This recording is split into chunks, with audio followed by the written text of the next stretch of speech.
All right, so looking at this Unmatched Adventures, let's take a look. So we see, for those who don't know what Unmatched Adventures are, if there are anyone in the who is watching this who doesn't know, this is the co-op version of Unmatched. I mean, the characters can still be used competitively. The four main characters that you play as, you can use them competitively, with any other game or in this game. I'm positive, but this game will come with two villains who you're trying to fight against, that you can choose to fight against cooperatively if you want to play solo, kind of like multi-handing it or even just with the one hero in general. You can do that there. It kind of gives you a brand new ways to play, and this is actually probably what I am most hyped about as well. Just being able to play cooperatively, to be able to play with some, I'm thinking of family and friends who might be interested in this game, but probably not.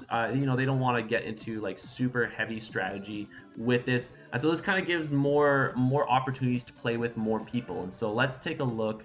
I want to see, is there a whole lot in this video? We interrupt this program to bring you some disturbing news. A monstrosity the likes of which we could never conceive is preying upon civilians. This sinister invasion is downright petrifying. Doom and terror seem to be our fate. Wait, what's this? Humankind will not go quietly into the night. These nefarious antagonists have a fight on their hands. Unmatched Adventures, Tales to Amaze is a new standalone cooperative game that encourages loyal viewers like you to recruit your favorite heroes and work together to defeat the game's frightful villains. Even as the... Hold up. Okay, so we see a couple of things here. So this is obviously the Mothman villain, which looks stunning. Oh, I also love the base, the hexagon base. So that kind of signifies that this is a villain character here, someone who that's kind of the big baddie. And we look at the card here, and we have an attack and a defense here. So it seems like let's say if Mothman were to use it on attack, this would be the value on the top, and if the defense if he's defending, it's a 1. Let's just go over the card anyways. Immediately, if the printed value of the opponent's card is 4 or higher, ignore its value. Wow! So really, this one you only want to, if he's attacking, defend with, really you want to kind of attack or defend with a 3 against this one. If Mothman won the token, add a Doom token to each bridge. So I'm anticipating that this kind of plays into the character of Mothman, maybe to the objective. I have no idea. I know that each character has a specific map. We can see there's this bridge thing here, which I'm assuming would be then Doom tokens that they're adding on to that. So a couple of interesting insights we have here. Let's continue. Those villains pursue objectives of their own, hoping to escalate their plans and make the dire situation even more fraught for... Whoa. Even as those villains pursue objectives of their own, hoping to bridge. Oh, interesting. So there's this track, and if he makes it towards the end, he destroys a bridge. And it looks like here on this track, there's a couple of different escalate their plan bridge things that happen, or that effects that will happen when the bridges are destroyed. Looks like there's a track just for how many bridges are destroyed. Playing into the objectives for the villain. That's very cool. So placing Mothman adjacent to the here with the lowest health, that could be deadly there. Discarding a card, recovering 1 health for each player still in the game. Add +1 to all enemy attacks for the rest of the game. Ooh, that's and make the dire situation even. That last one saying Mothman wins. Speaking of which. Wait, hold up. Okay, so there is a whole rule book here. Does it show just before I go? Otherwise, I'll do abilities later. Read the rules. I think if I can read the rules, does that mean I can click on this? Yes. Okay. So let's maybe, if need be, I'll go back to the character abilities. But just for right now, let's just keep on going in with the... Even more fraught for your heroes. And don't forget... Whoa. Initiative. The situation even more fraught for your hero. Oh, interesting. So you kind of mix the villain deck, kind of how they play, how they and everything, which whose turn it is with the heroes. So really changing the game up a whole lot here, not just based off of a fixed order here. That's very neat. I love it. Heroes. And don't forget about their minions who lurk in the periphery. So yes, the minions here. I guess you can add and take them out as needed to. I'm assuming just to kind of change how to play the game to um, maybe scale some of the difficulty. Very curious as to how those minions will play as well. Waiting to strike. Oh, here, Triskaidekaphobia. All players discard the top of their deck, which could be nasty. Oh, and this looks like all of the effects are only linked to that attack. Otherwise, it's a big defense. Each player with 13 or more cards in their discard pile removes those cards from the game. That is very impactful. That is a huge effect right there, where you cannot recur any of those cards. That is nasty. Love that. Defeat the villain before all hope is lost. Cooperation. Sorry, a component here. Defeat the villain before all hope Nice with the double dials. Oh, that's so cool. Oh, I love it. is lost. Cooperation is key. Work together. Be brave. So we have a 5 attack, super strength, kind of a basic attack there. 1 boost, so nothing overly substantial other than just a crazy good attack. Skunk Ape, gruesome lure. 2 boosts. So there are boost values with the cards here for the villains as well and their minions.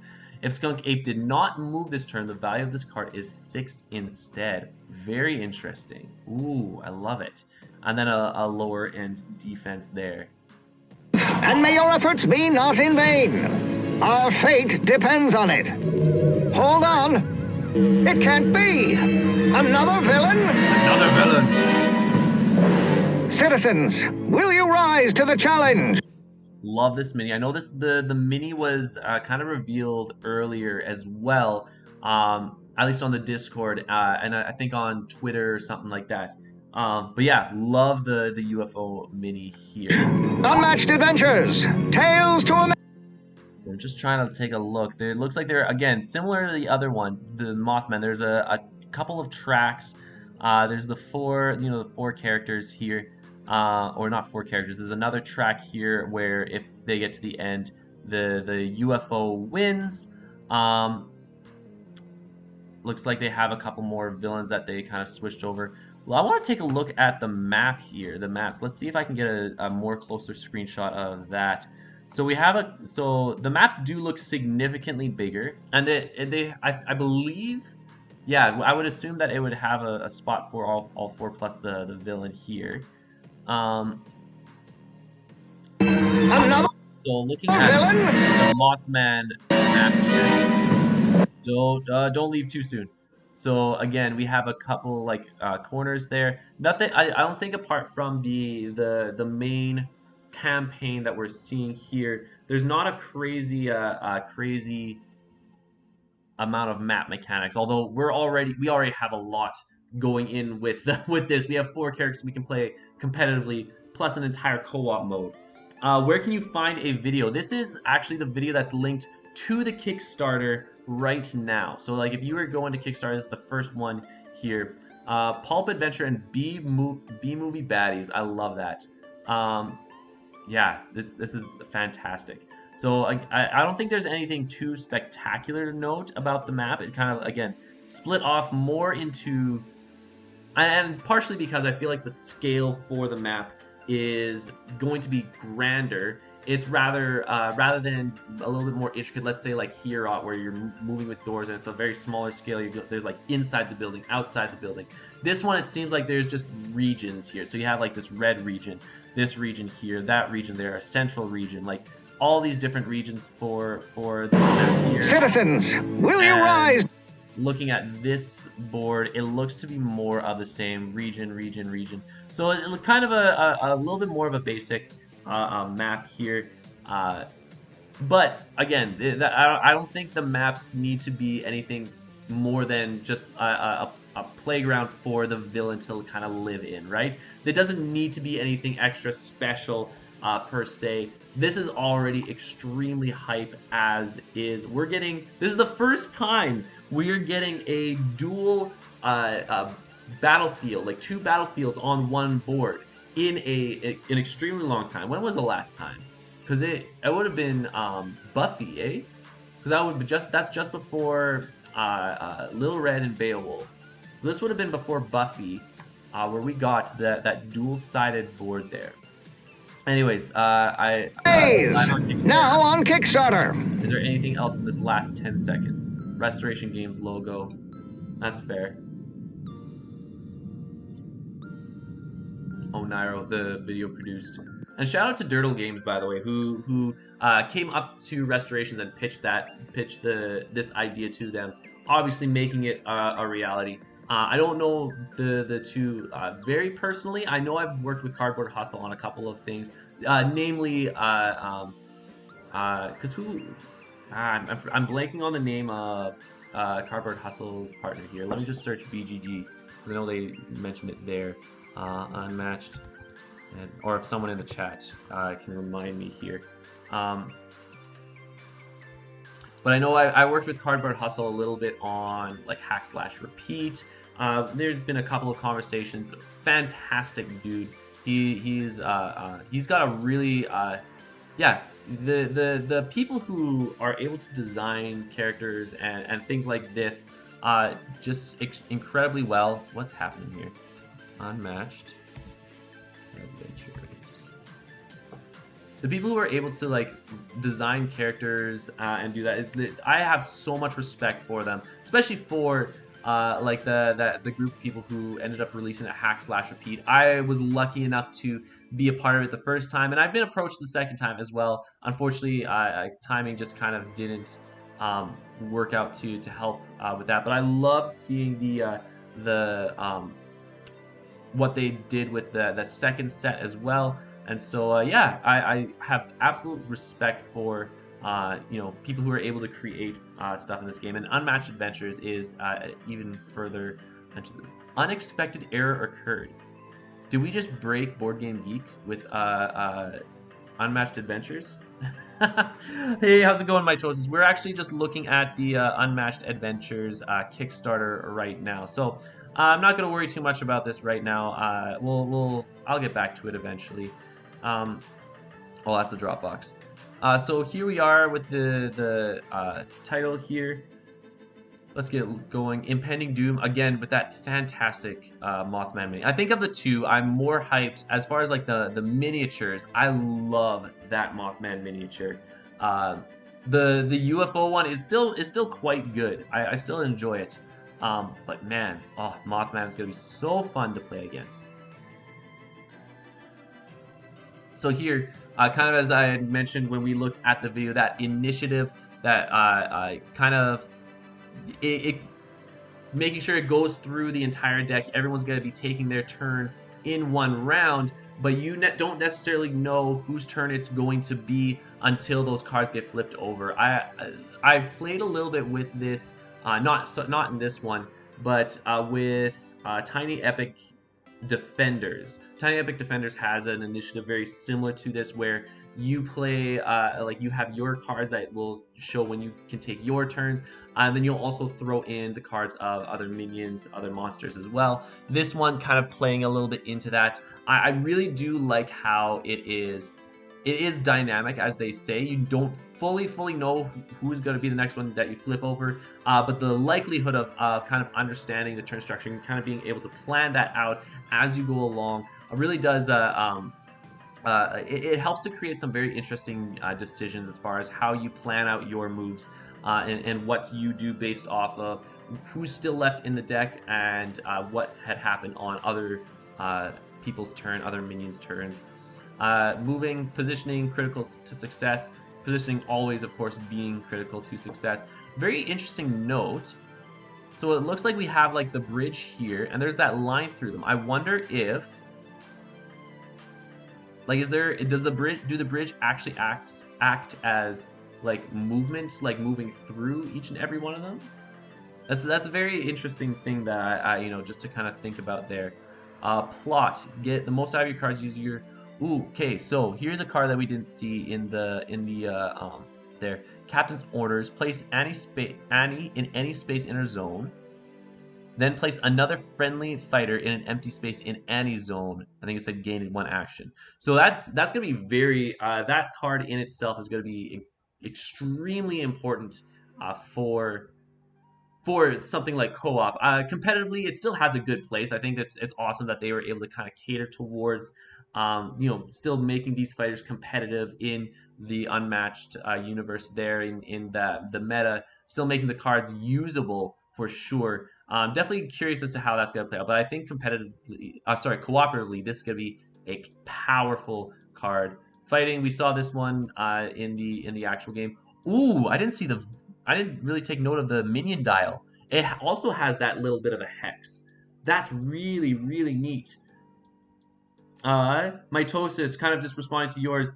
I 100% agree. These fighters are fantastic. I am hyped by the fighters. You know, it's a really weird thing because I feel like the when I first discovered the fighters, I was more Tesla was easily the number one.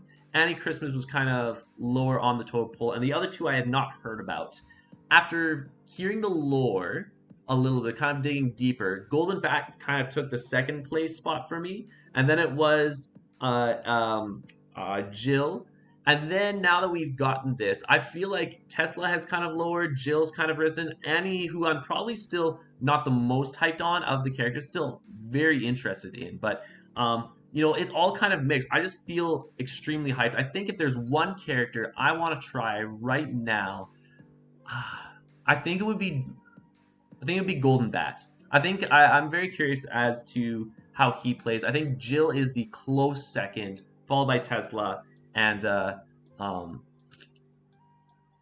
Annie Christmas in the last one. Annie Christmas. And then, of course, defeating the monster, trying to each attack can bring the villain close to completing their ultimate objective, and you're doomed. Bum, bum, bum. So yeah, we have two villains. We have Mothman. Bridges connect spaces. There you go, and give the heroes special abilities.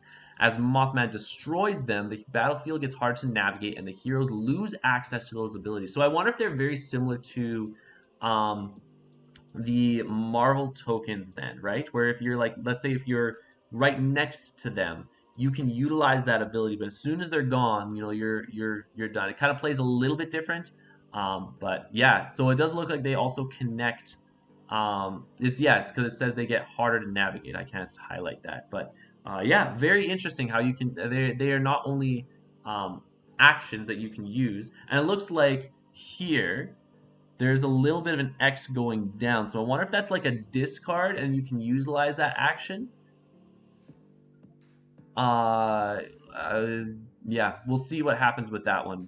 But it looks very similar to some of that. Again, maybe the rulebook will have kind of stated this a little bit more. But Martian Invader, they are trying to execute its invasion plan by deploying aliens to the cornfields. As the invasion spreads, the Martian Invader unlocks powerful effects on its cards. So it looks like for the Invader, you're just trying to they're just trying to invade, literally in the name, right? They're just trying to send people out as much as possible, trying to fill up the board and truly complete their invasion here. Golden Bat looks fun. Laughing at someone as you slug 2 sevens their way is terrifying. Does Golden Bat have 2 sevens? Did I miss something here?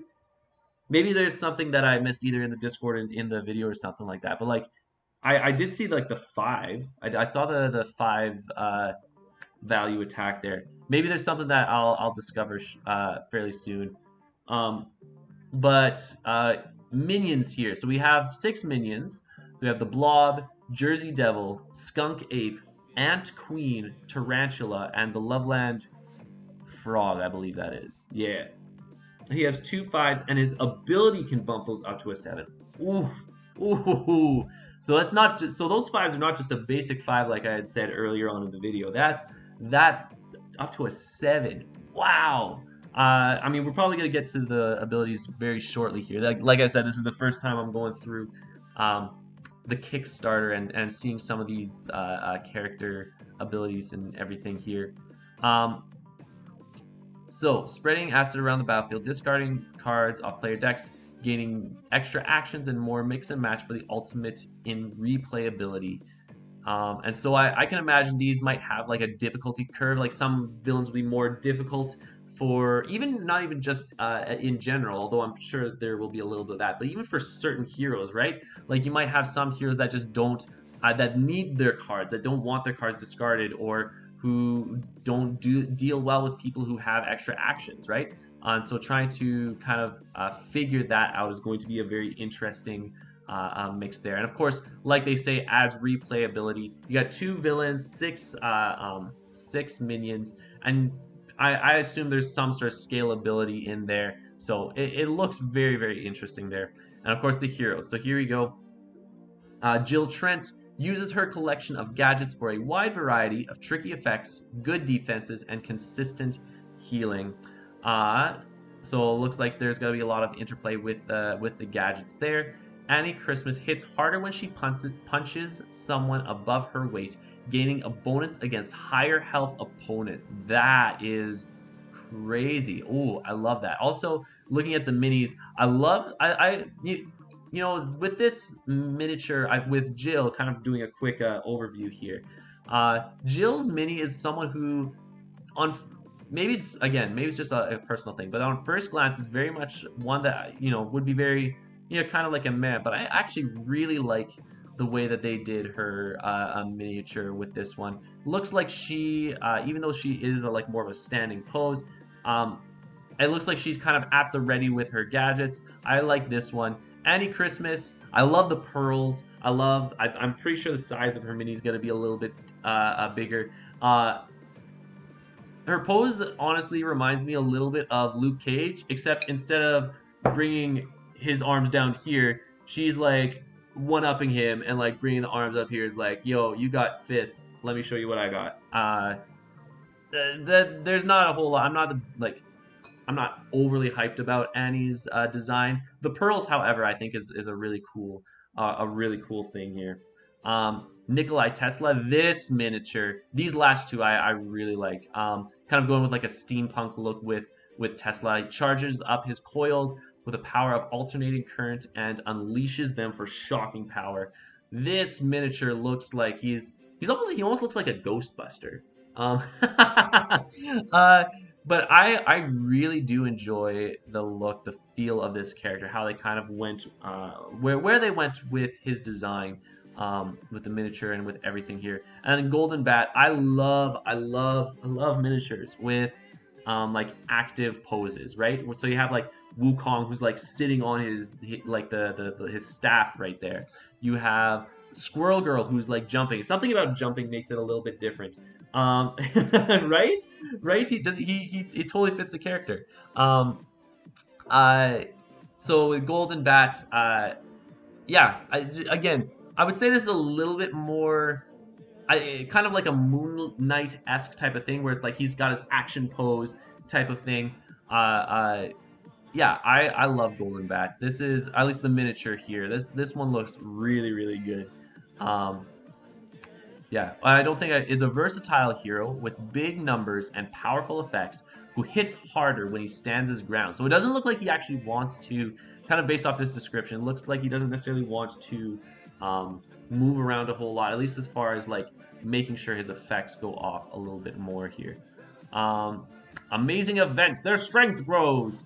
Something to the value of all minion attacks. They have skin like stone. Enemies cannot take more than 3 combat damage each combat. That's pretty interesting.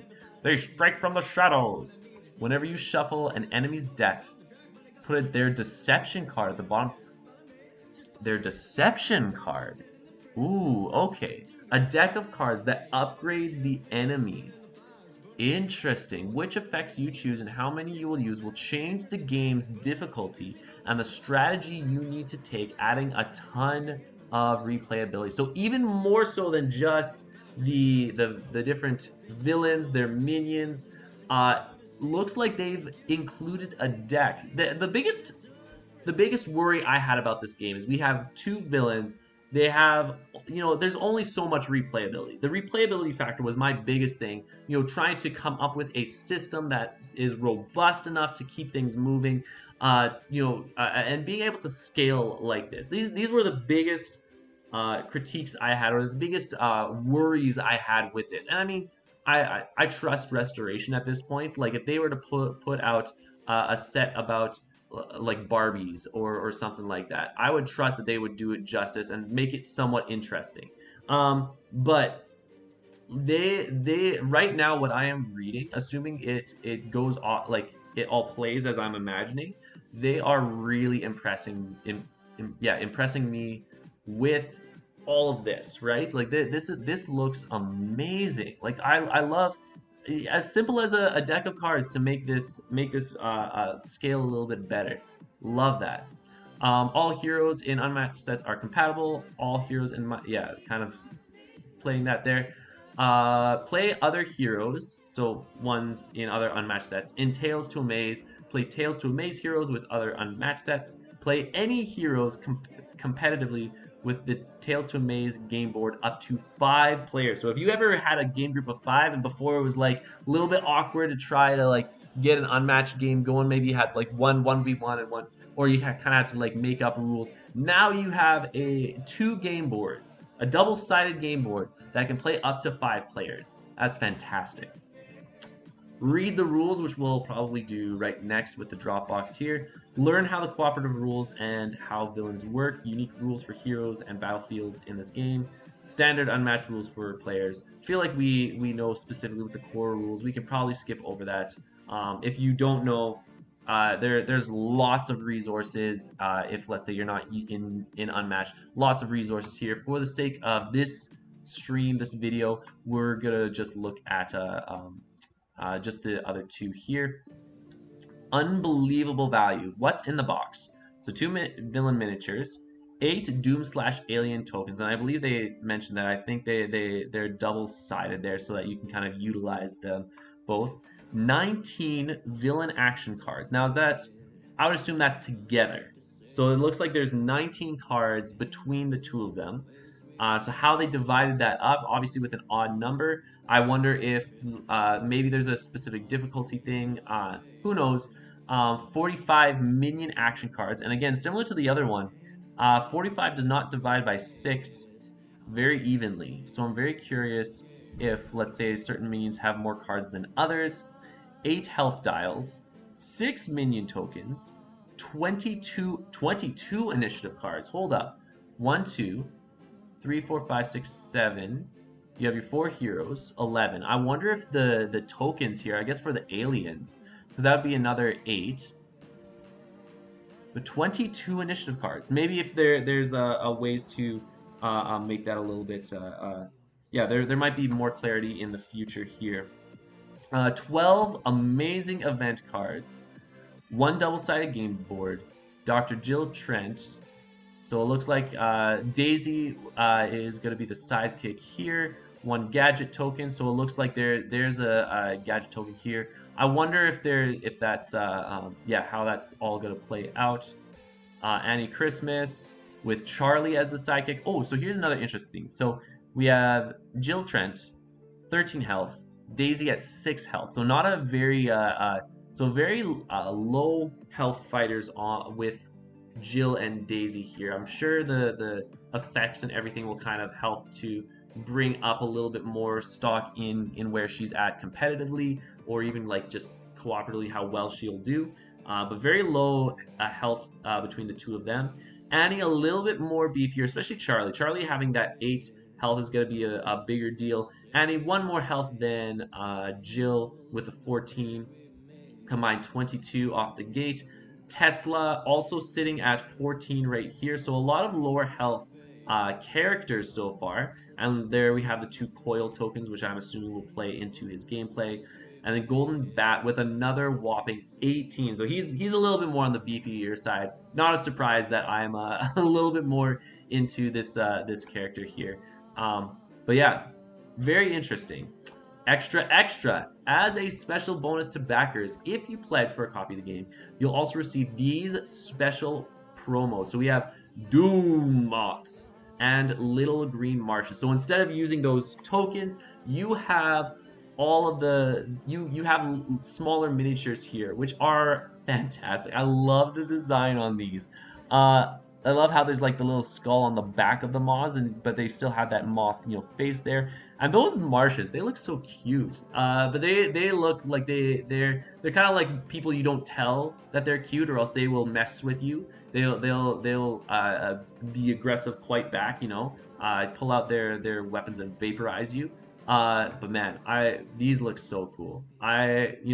Even if everything else didn't appeal to you a whole lot. I mean, granted, this probably won't appeal to you. If you were on the fence, just the fact that you get these as exclusives, that's a huge bonus there. Mitosis, yeah, right. You almost feel bad for having to get rid of them. You almost want them to invade. Maybe that's part of their strategy, where it's like they come across as cute, kind of like the Puss in Boots, coming in looking cute. But once you get on their nerves, then that's when they start to hit with their aggression. Free for backers again. A foil promo card pack includes a card with a special foil treatment for each Tales to Amaze hero. So for each of the heroes that are in this set, you also get a free foil. Fully charged for Tesla. Charge both coils and gain an action. I think is going to be really powerful. Energizing Spur. Whatever that is. Spring, spray, spryness. I don't know. Striking something and vaporizing. I'm going to assume that's eyes. Unless that is like another weird word in there. But yeah, assumptions in that one there. So pledge levels here, kind of just going very much. $5 gets you access to the pledge manager. 60, and again, this is an $83 value. If you're in Canada like myself, this probably equates to around like $80-$90 with a terrible rate right now. But that's still a massive with what you're getting for this, even compared to other unmatched sets, like this is such a high not resale, but it's such a high value for what you are getting in this game. This is a very easy buy, at least for myself here. And then, of course, if you want more heroes, you can buy more boxes. There's plenty of boxes there. Or try Unmatched Digital, which we will probably be getting a game or two in later. But now that we've I think that's it for the Kickstarter. Let's just go down a little bit. The bee's knees, what folks think. Shut up and sit down. Oh, so this is going to be kind of just Unmatched in general here. How to play. So if you don't know how to play the game, there's a link on the Kickstarter. Just search up Watch It Play. He does fantastic guides on that. Bring the adventure home. So this is only open to this specific campaign is only open to backers with shipping addresses in United States or Canada, but it is free shipping to backers in the continental U.S. states. Flat shipping rate to Canada with $10 shipping. But if you are an international fan, their Yellow is helping to work to bring this to local publishers and to bring it to you. It says before the end of the year, including promotional items. So if you are in these countries, Yellow is looking to help distribute this to wherever you live. Yeah. Oh, here we go. Darren Reckner and Jason Hager of Dirtle Games. Again, I don't know what the Discord, who is who on the Discord tags, but fantastic people. You have all of Restoration Games here. Lots of people who pour their work. Postscript, share it. We'll be sharing free digital wallpapers featuring unmatched art. Come back every day to grab the day's wallpaper for your mobile device or desktop background. So, okay. I'll get into it. I'll do this here. Yeah. And then other stuff here. So let's go into the rule books here. Let's go into it. Yeah, Mitosis says there's lots of cool things. I'm looking forward to this. Sure, I like cookies. So looking. Oh, and I think each specific rule book. Hold up. Unmatched Adventures instruction. I think clicking them opens the specific rule book. So I think I'm going to need to do two here. One for the adventure rules, one for the set rules. Here we go. All right, so the adventure rules. I'm going to downscale it just a little bit just to make it a little easier to scroll. So again, similar to what they've already had. For bridge, oh, here's interesting things. Here's a couple more of what's in the box here. So again, 19 villain cards, how they're assembled, who knows. I love this Mothman token. It looks so good. That double dial. Martian Invader, again, it looks good as well. But oh, I'm excited for Mothman as a villain. Uh, yeah, this is kind of the opposite. So just a little side. This is kind of like the opposite of what happened with Ridley in Smash. People were clamoring for Ridley to come to Smash, and they ended up bringing it here. I feel like Mothman was a huge character. I mean, Ridley showed up in other things, but it's a little bit. I know there are some people who would be excited to play as Mothman, and there will probably be extra rules and people who will find a way to make it work. But I can anticipate this being a little bit of for those who were really hoping to play as it. It's cool to have it in the game, but it also would have been cool to play as the Mothman, right? Mitosis saying in the chat, yeah, you're with me as well. I feel like Martian makes sense as just like a impending doom, and so does Mothman. But I feel like there's definitely got to be some sort of like community variant. Maybe depending on how it goes, maybe we could push for a community variant of Mothman to be like competitively viable. Who knows? I would be all here for that. But that's considering how we like kind of wanting it to keep it official, probably won't happen. Who knows? But yeah, there's a little side tangent there. But yeah, Mothman is absolutely my favorite villain of the two here. I'm most looking forward to him. 6 mini tokens, 1 threat marker, web tokens. So these is where you stop moving. I assume based off of the minions that this is going to be for the tarantula. It'd be a kind of weird for kind of anyone else. At least it'd be less intuitive. Same with the acid tokens. I think they would be for the blob. I mean, I'm sure like it could work. Like other villains could probably make blobs as well, but it makes sense for someone like what was I saying? It makes sense for the blob to have these acid tokens here, for bridge tokens, for invasion tokens, for player order markers. So I guess when you're because the initiative isn't a set order, having specific markers to kind of determine that will be absolutely helpful. And even if you're playing like 2v2 or free for all, having that's going to be really nice as well. Initiative cards, still not sure. Oh, here, 22 initiative cards. We were wondering about this. So 2 villain, 6 minion ones, 4 invasion cards. So kind of like something different from the other ones there. Interesting. 4 player cards, 3 strange pheromone cards. I anticipate that might have to do with one of the villains, maybe.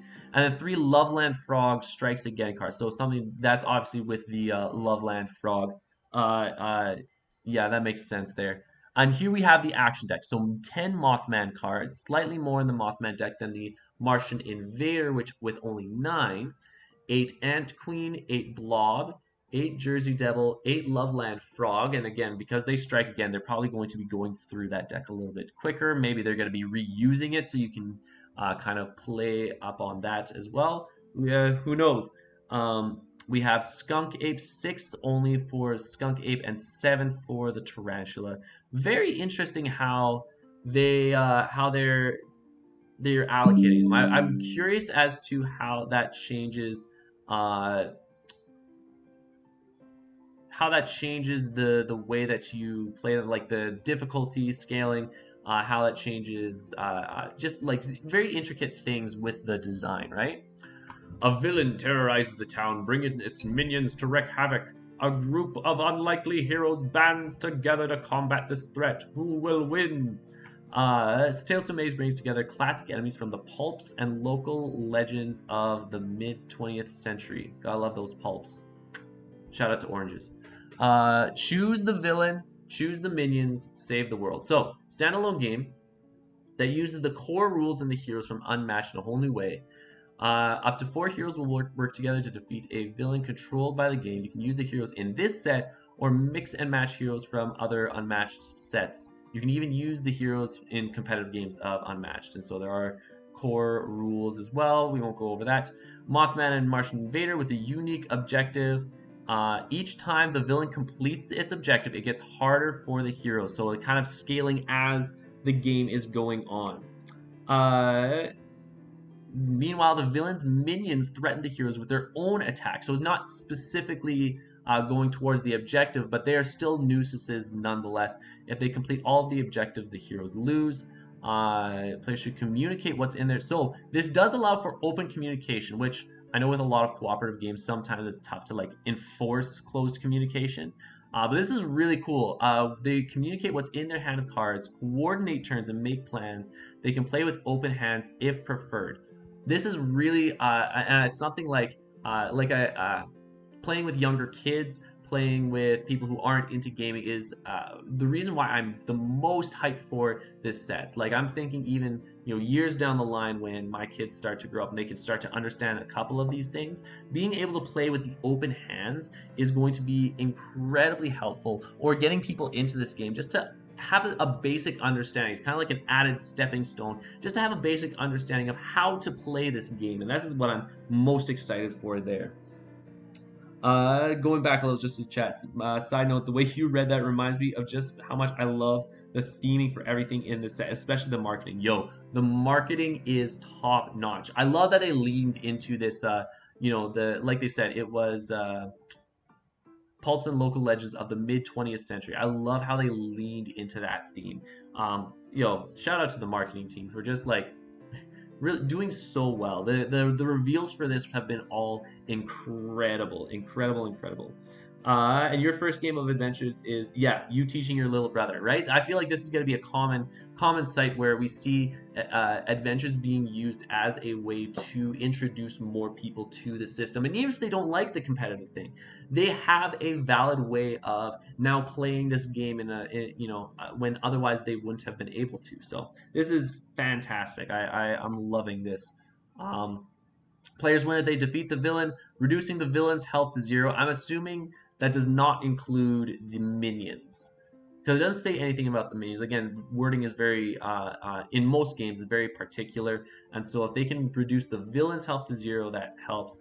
If you lose the game if the villain achieves its objective 4 times, or if all the players are defeated, both heroes and side.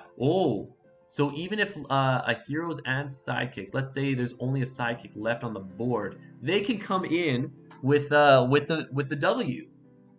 That is very intriguing. So literally, you could have Merlin on the board, last turn, do like a command the storms into like the final blow, and just absolutely take it home for the win. That's so cool. Okay, interesting. I love it. Setup. Martian Invader is a little bit more challenging villain to defeat than Mothman. So already we're seeing a little bit of that difficulty scaling here. We recommend choosing Mothman as the villain for your first game. Love that. So you choose a villain, place the game board with the chosen villains face side up. Of course, each villain specifically has a location for their game. You can't mix and match the maps there.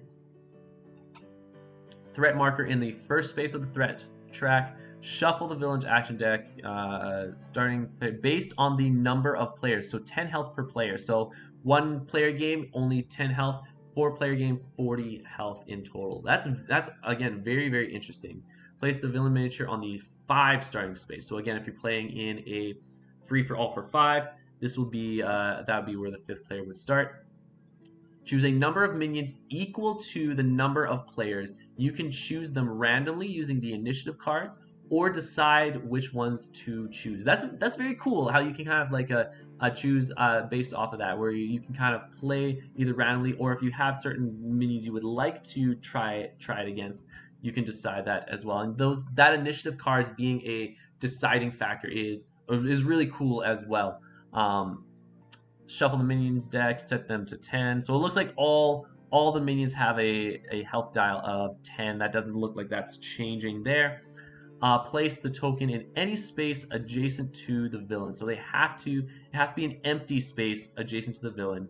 If you're playing with a tarantula or the blob minions, create a supply. So yeah, I was right there. Tarantula and the blob have the acid tokens there. Each player chooses a hero, place them just on any empty starting space. So it has to be a starting space there, and it sets up according to the core rules of Unmatched.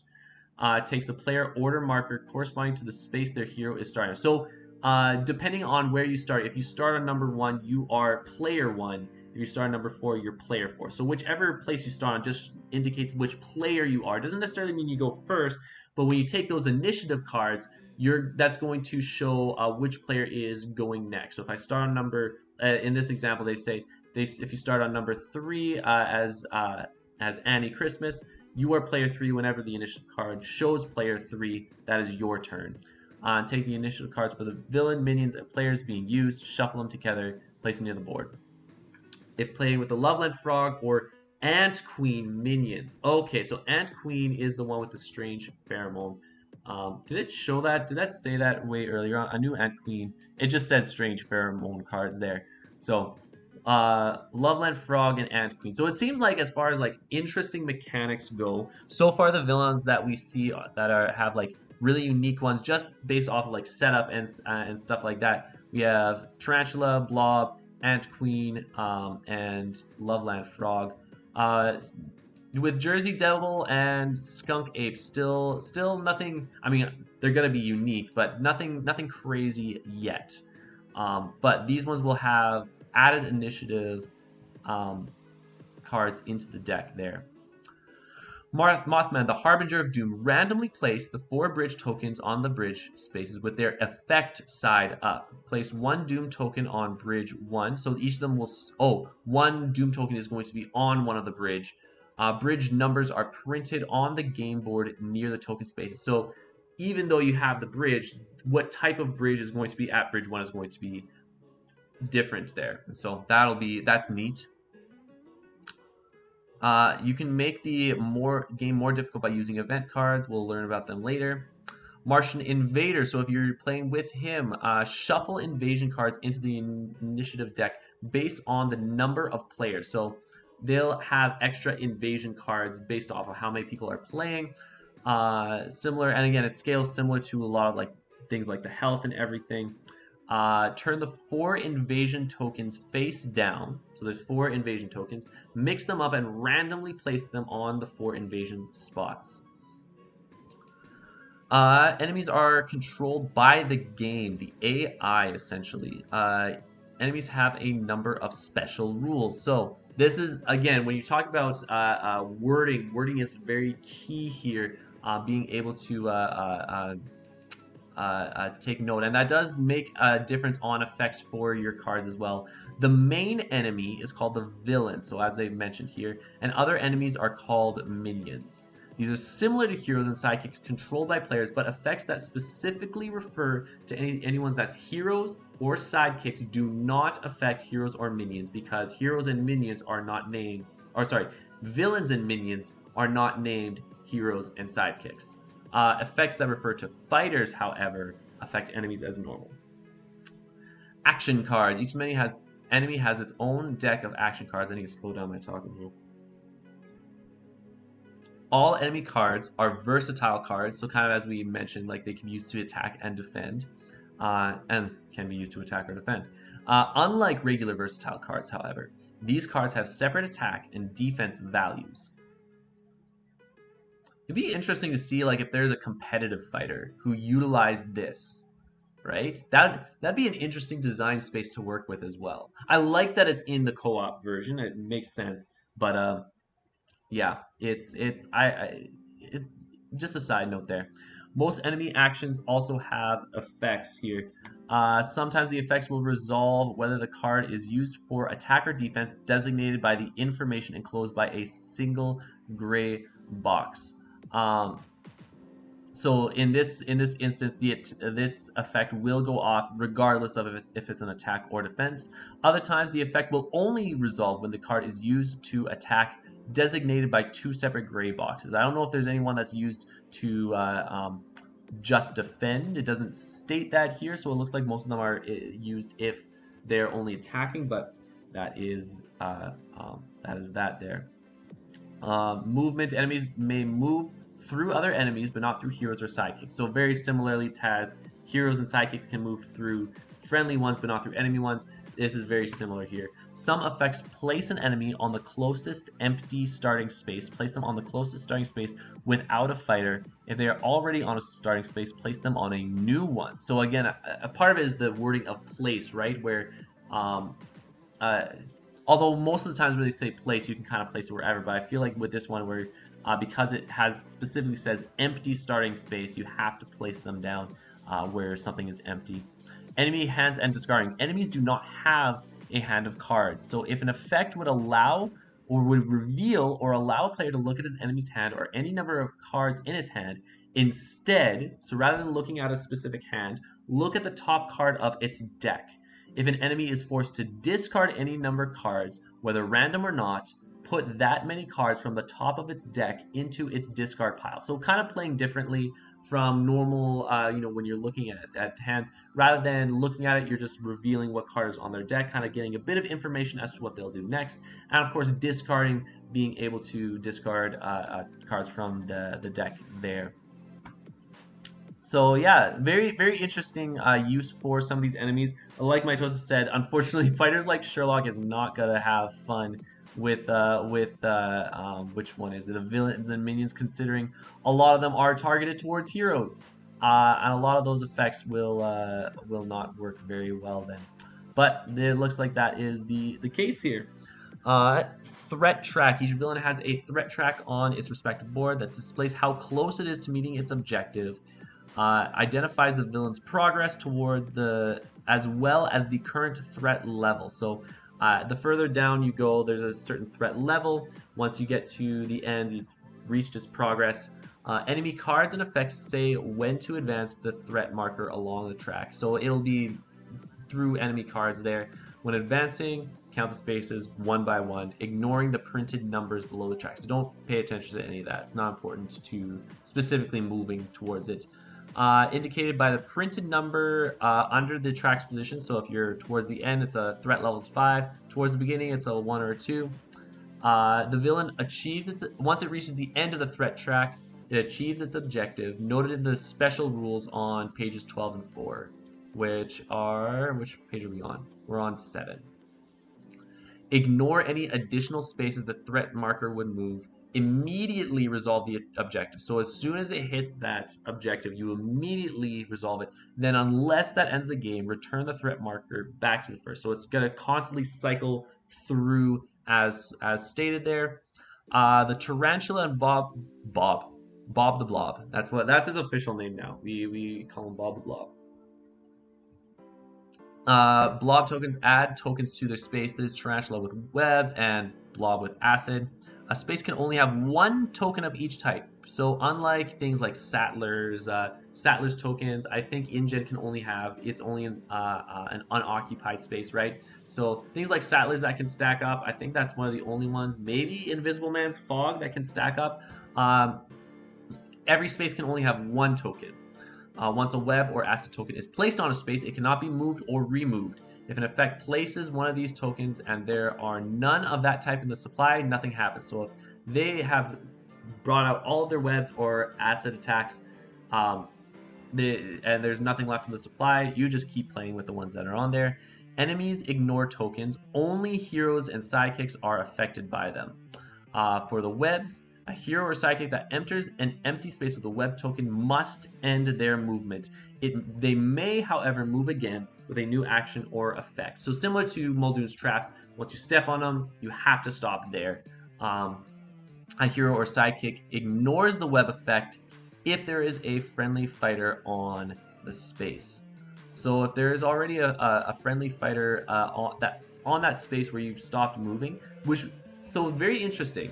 It seems like if you stop moving, that web stays there. You do not do anything. But if there's a hero or sidekick that stands on there, you do not have to worry about the web's effect because you can't have more than 2 people in one space. So you get to move through as per usual.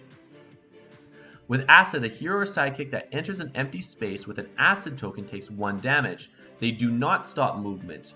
Hero or sidekick ignores the acid effect if there is a friendly fighter on the space. So similar to Web, you can kind of play around and with this whole system where if there's someone sitting on that acid token, they've taken the damage. Anyone who passes through will not take the damage. Very interesting again that it doesn't explicitly say that when you land, similar to the other tokens like InGen in particular, that it leaves there. So I wonder if there's something else that like players would have to do, like discard cards or do certain things to get rid of these web and acid tokens here. All right, playing the game. We've just gotten to setting it up, explaining some of everything else. Tales to Amaze is played over a series of rounds with players and enemies taking turns according to the initiative deck, right?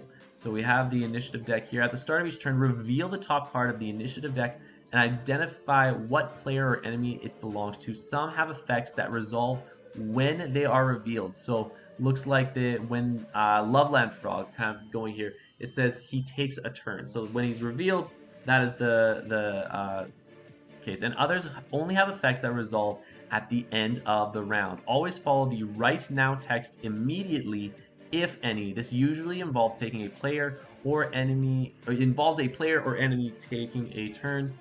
After resolving, draw the next initiative card. Every time a new initiative card is revealed, plays to the right of the previous card. So again, as it's going on, you just keep placing it to the right. This will create a row of face-up cards. So let's look at some of these cards. They're giving us little tidbits. Let's look at this here.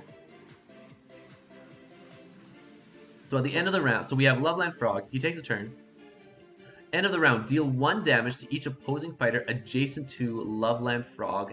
Add a Loveland Frog Strikes Again initiative card to the initiative deck before you reshuffle. So it seems like Loveland Frog is going to be someone who is going to ramp up with his moves and everything as the game goes by. Looking at the initiative cards here, you're at, he's probably going to be someone I anticipate who has some movement values, obviously being someone who can deal damage to opposing fighters. This is just an assumption on my end here. And then, of course, you're going to be adding different initiative cards to the deck before you reshuffle. So very interesting later on throughout the game that a Loveland Frog is going to be doing more of that. Mothman here says, Mothman takes a turn. At the end of the round, advance the threat marker a number of spaces equal to 1 plus the number of Doom tokens on the lowest numbered bridge. So it seems like every time he takes a turn at the end of the round, it will automatically go to 1. But it seems like at the lowest number of bridge, so starting with 1, you're going to be adding or moving that threat token even further based off of how many tokens are on that turn there. There's nothing for player 3. We have the blob, however. Place an acid token in the blob space if there isn't one already. So I'm guessing as they move around, they're going to be just plopping down their acid and just leaving it there for people to run in and get damaged here. Also, very side note, Beowulf might have a ton of fun with the blob, right? Because you can just run into that acid token, get some chip damage, and just go ham on some of these people, right? I'm curious to trying that out as soon as this comes out here. Whenever a miniature player is defeated, remove the corresponding initiative card from play. If it's already revealed, simply remove it from the row. Makes sense because they cannot take initiative. Otherwise, remove it from play the next time it is revealed, and then immediately reveal the next card. So as people are eliminated, both heroes and villains, then you just remove them from the initiative. Some effects can cause an enemy initiative card to be placed on the bottom of the initiative deck. As a result, that enemy will get another turn that round. If it's the last turn of the round, it immediately gets another turn. So this is going to be where things like the Loveland Frog goes. It gets added to the initiative card before you reshuffle, meaning you're going to be, if Loveland Frog is getting one last turn, and you flip over and he gets another strikes again, put it down, he gets another turn. So that could be pretty crazy. When your initiative card is revealed, you take a turn, carry out the as normal using maneuver, scheme, and attack. So, yep, normal rules here. When attacking, they play a card face down on the table, then play the top card of the enemy's deck as a defense. So when they have their own individual decks, you place yours face down first, then you take theirs, place their face down, reveal simultaneously, and you resolve as normal. Like as stated earlier, they will indicate which value defense they are defending with. If there is an effect, you resolve it, similar as usual. If player's attack deals combat damage, reduce the health on its health dial. They have their own special ones. Yeah, we saw that. Resolve any after combat. So this is kind of normal for the most part. Then put both played cards in their respective discard piles. When an enemy is defeated, remove its miniature or token, health dial, and all of its cards from the game. If an enemy's initiative card is already revealed, remove it now. If not, remove it when it is revealed. So that is fair there. Deception cards. Okay, so this we mentioned deception cards a little bit earlier here. Each enemy has a deception card in its action card deck. Whenever this card is put into an enemy's discard pile, shuffle its discard pile, including the deception card, back into this deck. So this is going to be a way that allows for the villain to continue to keep shuffling their discard pile here. You're going to see a deception, at least for Mothman. I don't know if all of them are going to have the specific attack, defense, all these. We see it's an attack and a defense of 0. So it's basically like taking an undefended hit, or they're attacking for 0 as a bait attack. And then, of course, the card effect is as follows. And, of course, that effect cannot be canceled. They cannot... It seems that way that they cannot die of exhaustion then. So so it seems like they don't have a timer to accomplish their plans. You just have your timers based off of all that's around them. The reshuffle effect on an enemy's deception card always resolves, even if it's placed in the enemy discard in the middle of another effect, cannot be canceled or otherwise prevented. So this is going to be how they're going to cycle the same attacks and defenses, regardless of their low amount of cards in their deck. Oh, Mitosis hitting that with a beast form could be deadly, right? That's going to be insane. Beast form, Jekyll and Hyde's Forever Hyde. To a lesser extent, like a 9 value boosted Arthur attack. Like this could be a huge play right there. If it happens in the middle of combat, immediately shuffle the enemy deck, but do not shuffle the card that the enemy is using in combat. So whether deception is, I guess no. I guess you can, certain cards will allow you to discard. So like an ambush, which this is a high value card to use as an ambush. That would make that about like a 5 right there. If it's an ambush, you would shuffle the deck, the attack card stays out, and then after the combat is over, it will be discarded to create a new discard pile. Interesting. Okay, so enemy turns. Unlike a player's turn,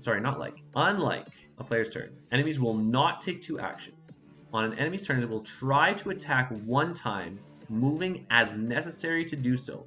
They never attack twice in the same turn, even if it starts adjacent to a target. So they will always try to attack someone, and they will most likely be able to get hit by someone. So determine which hero or sidekick the enemy will target using the following steps. So this is going to be kind of where they're placing their targets here.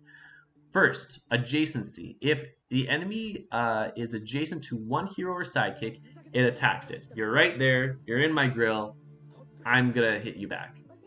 If the enemy is adjacent to more than 1 hero or sidekick, the players decide who the enemy attacks. So you can kind of play around a little bit with that. Kind of choose, almost like a taunt type of thing. You see in like real-time strategy games or turn-based, where you can choose where it attacks. Very interesting.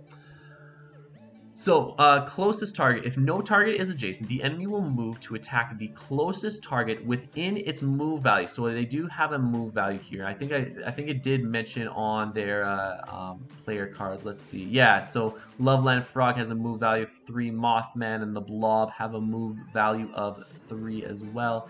Don't know if there's anything different with some of the other ones, but not going to spend too much time looking at that.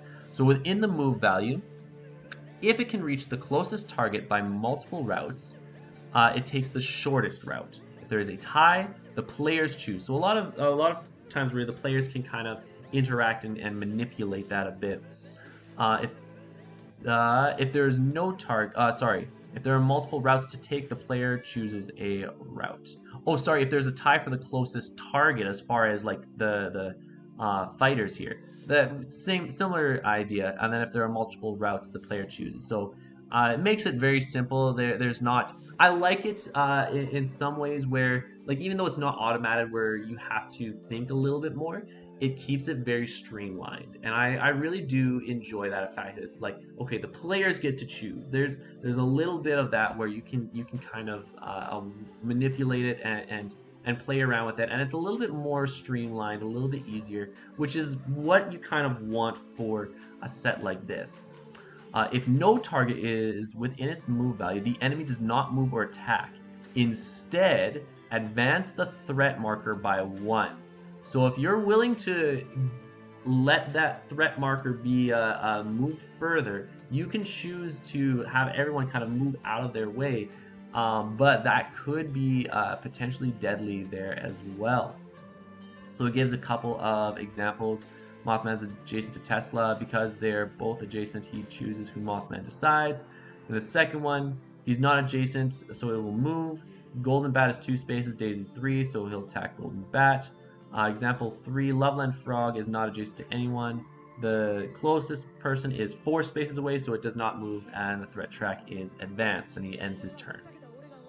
When an enemy attacks a fighter, I think it's the exact same thing here. You place it down on the, face down on the table, then the defender gets to choose the defense card from the hand, place it down, reveal simultaneously, resolve. Similar thing as when you're attacking. A player is only eliminated when all of their fighters are defeated, so both heroes and sidekicks. Otherwise, they take a turn with whatever fighters they have remaining. When a player is eliminated, remove their initiative card. If it is already revealed, remove it. Similar there. Eliminated players are not affected by enemy effects. Fairly simple. Mitosis, going back a little bit with how it interacts with Muldoon's traps. You're talking about the movement. Yeah, I'm curious too. I would assume because Muldoon. Let's take a quick look here. UMDB. Oh, MDB.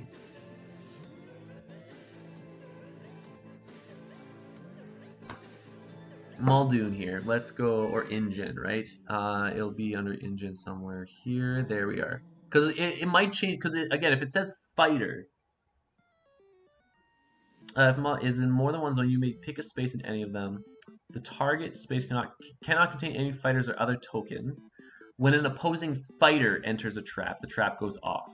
The fighter must immediately stop moving and takes 1 damage after it returns to the box. So looks like you interact, like it looks like they will be affected by it. They'll stop their movement. I would assume that means they stop their attack, right?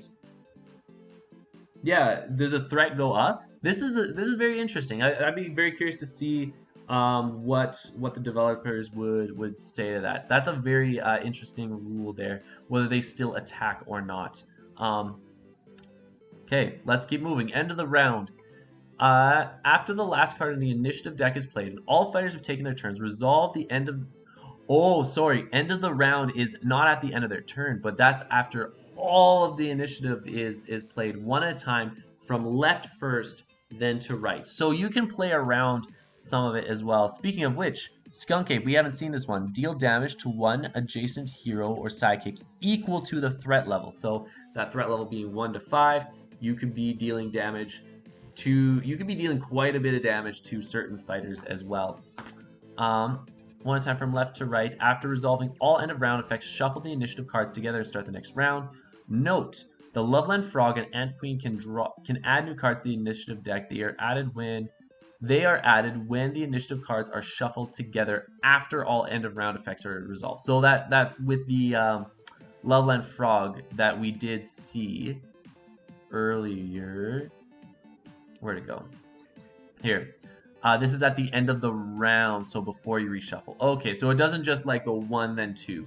Kind kind of have to pull back that statement I said a little bit earlier.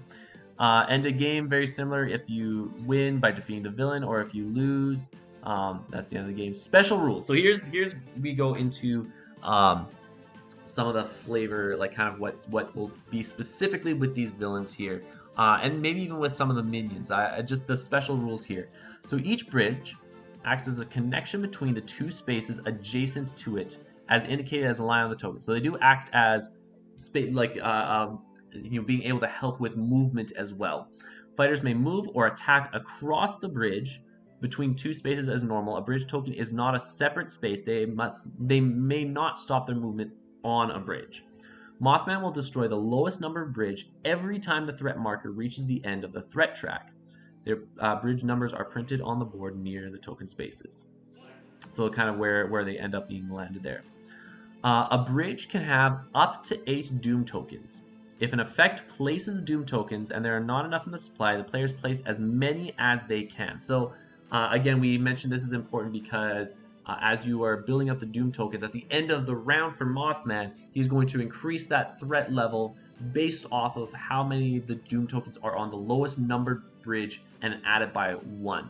So that can be incredibly deadly if you don't deal with those Doom tokens there. Then advance the threat marker on the track, 1 space for each token that could...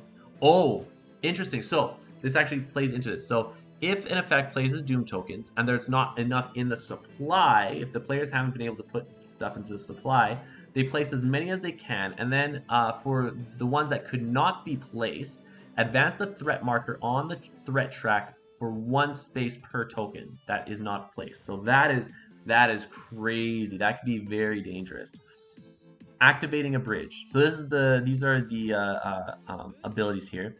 After a player completes a maneuver action, so it has to be specifically with a maneuver action, and after they've completed it, they may discard a card to activate a bridge that one of their fighters is adjacent to, either hero or sidekick. They may only activate 1 bridge in 1 single action. So if you have one at both, you can only trigger one of the bridges there. If their fighters, I'm guessing the minions there, are adjacent to more than 1 bridge.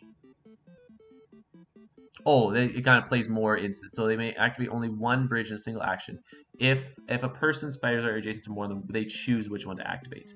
Activating a bridge triggers its effect and removes Doom tokens on it. Using the bridge effect is optional. So when you use that effect, not only do you remove Doom tokens, you are also you also gain the benefit of the bridge there, which is super good. Oh, that's so good.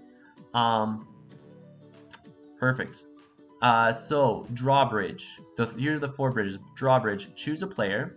They draw cards until they have a hand of 4 cards. They may choose to draw fewer cards. So they may choose. I guess they may choose to draw fewer cards. So if they want to draw until they have a 3, up to them. Maybe helpful with Bloody Mary. That could be really interesting. So this is going to be very helpful, especially if you have fighters that either are taking in a lot of damage and they're having to play a lot of defenses, or if they're the type of fighter who just naturally will run out of cards. This will be a really good one. I love how they also kind of did a bit of wordplay with drawbridge and until they drawing cards. It's just like, love that. Raptors, yes. Mitos is another one. Big one will be Raptors. I'm also thinking of like King Arthur with like, if he's boosting, he's gonna want some more cards in his hand. Yeah, this has I feel like it's not a widespread effect that will be used for every single fighter, but this will have this is a good effect here. Covered bridge. Choose a fighter. They recover up to 3 health. Players cannot bring back a defeated fighter this way. So if you are defeated, can't bring them back. But this is I feel going to be an incredible buff, or not a buff, an incredible effect. Just being able to recover. And again, it's not a fighter who is actually specifically there. You choose a fighter who just out there who is recovering up to 3 health. At least that's how I'm predicting. Because as the person who is activating it, you get to choose a fighter. I assume by choose a fighter, it's not one of your fighters, but maybe that is a bit, because I know in the next one it says enemy or friendly. So you could theoretically choose an enemy fighter to recover up to 3 health. It's still within the rules. Whether you want to or not, I'll leave that up to you. Truss Bridge. Choose a fighter, enemy or friendly. Move that fighter up to 3 spaces. So, don't know where the pun, like trying to like really stretch for a pun. Maybe it's like a trust move, trust fall. I don't know. I'm really stretching this pun thing, guys. But again, allowing you to move, especially with some of the card effects. So depending on the initiative, I know some effects will deal damage based like on an adjacent fighter. This could be a really easy way to move a fighter so that you are no longer adjacent to them. This could help you to set up an attack in the future. Let's say you know that your a fighter is going to be take their initiative shortly after, and the enemy hasn't used their initiative. You can move up, make sure they are in a place where they can double attack. This has a lot of interesting values. It's something that will be a very valuable effect, just not something that I think out of the gate when you read it, it sounds very flashy. But I think this is a very, very powerful effect here. And then the suspension bridge here. Choose an enemy still in the game. Look at the top 2 cards of its deck. Discard 1. There's even like a little a dark blue thing. One card only, and then place the other back on top of its deck. So this is going to be very key in being able to predict what fighters, like what attacks they will be attacking with. You can kind of play around with that as well here. Removing Doom tokens. Okay, so earlier we talked about Doom tokens, how bridges can have Doom tokens, and then when you activate a bridge, you remove Doom tokens here. Whether the player used the effect or not, they may remove a number of Doom tokens on that bridge equal to the boost value of the card they discarded. This will slow Mothman from completing its objective. So this is also very interesting because most of the fighters, right? The majority of the fighters in this game, all of their valuable cards are tied to high boost values. So you can especially see that in a lot of the earlier designs, things like Battle Legends Volume 1, Robin Hood, Bigfoot. They only really started to play around, I feel, with some of these boost values. They might have had some fringe cases, but I feel like it really started to play around with where boost values can be attributed to not as higher value cards in what am I talking about? Battle Legends Volume 2. Like I'm thinking things like Achilles, where you'll have under Achilles Helm, which it's a decent defense, especially to Achilles game plan competitively. I could see someone going into a Mothman game playing Achilles, and that card is literally only used for removing Doom tokens. Or if you have sidekicks that you like, even for Achilles, like you might not even use any or hardly any of Pat's cards, but you can keep some of them and use them to remove Doom tokens. That's still crazy though. Look at the Jill card. Ooh, that's a good note. Jill card. So it's an any card. Jill or her sidekick, Daisy. Daisy can use this. Caught red-handed, boost value 2. After combat, your opponent discards 1 card. If you won the combat, they discard 2 cards instead. It's regroup, baby! Except with a discard instead of drawing. I actually really like that because it's not. She doesn't play further into the exhaustion, but she's forcing her opponent to play more. This is a better regroup. And I like how if you're able to get this off, if let's say they're trying to either bait an attack or if they're playing if they're not choosing not to play a defense, this literally is catching them red-handed. I love that. That is a fantastic card. Oh my goodness. Jill's again kind of coming to be one of my favorite characters here in this set here. Objective for Mothman: destroy bridges. His objective is to destroy the bridges. At the end of each round, Mothman's initiative card ability resolves, which moves the threat marker. We talked about that. We talked about how it moves. When the threat marker reaches the last space, it completes its objective and it's destroyed, does not need to be adjacent to the. He does not need to be adjacent to the bridge. Ignore any additional spaces that the threat marker would advance. So if it was supposed to advance, let's say 5, you only have 3. It just goes to the end and then restarts. There's no further moving past that. I'm also very curious. One thing I didn't take note of is like where the bridges are placed. I feel like are going to be very key points of movement, right? Where it's going to help you to maneuver around the board and get around minis or get to where you want to be that much easier. Where taking them out is going to it might be subtle, but it will be very it will be a noticeable difference. I feel.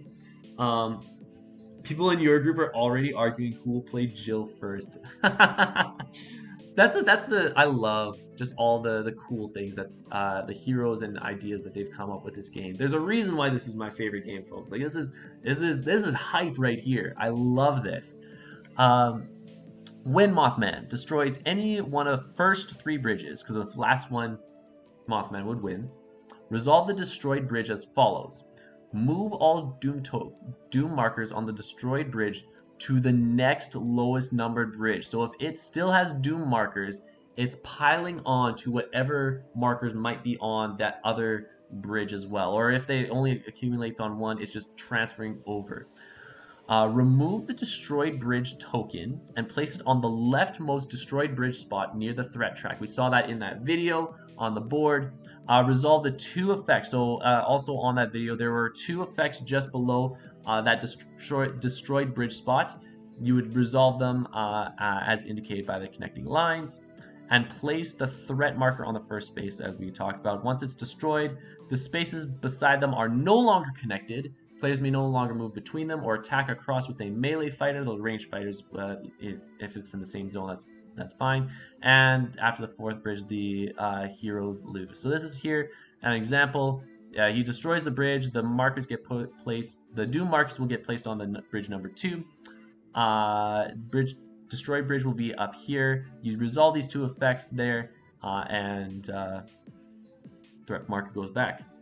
So that is Mothman. Now in the last 3 pages, there's a little bit more with the minions there.